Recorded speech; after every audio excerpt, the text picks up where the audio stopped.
বৃষ্টি হলেও জ্বালা, রোদ হলেও জ্বালা, বুঝতে পারলে?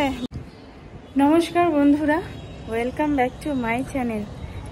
দেখতে পাচ্ছ প্রচন্ড পরিমাণে রোদ, তোমাদের কি বলবো, দেখো প্রচন্ড রোদ, ঘেমে পুরো ঝোল হয়ে গেছে। দেখো তো আমি এসেছি ছাদে, আর এখন বাজে কিন্তু 6:45, বুঝতে পারলে 6:45 বাজে। আর দেখো ছাদে প্রচন্ড রোদ, জামা কাপড়গুলো নিয়ে যাব।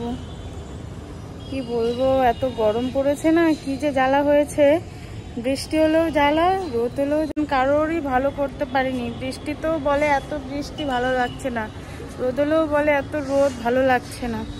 বাজে কিন্তু 5:30, 5:30, 6:45 বাজে।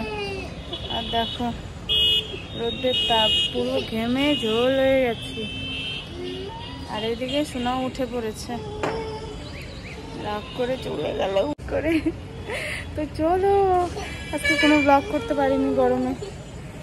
সবাইকে টাটা। আর থাকা যাচ্ছে না ছাদে, দেখো প্রচন্ড রোদ, প্রচন্ড। দেখতে পাচ্ছ, ভগবান কারোরই ভালো করতে পারেনি।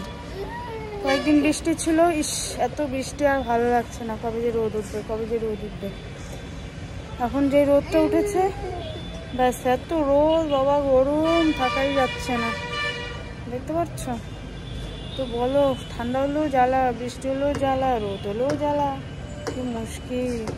মানে কারোরই মন পছন্দ করতে পারেনি ভগবান। আর দাঁড়াও তোমাদের ওয়েদারটা দেখাই।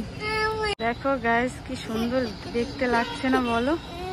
খুব সুন্দর আকাশটা, মেঘটা দেখো, আর রোদের তাপ দেখো।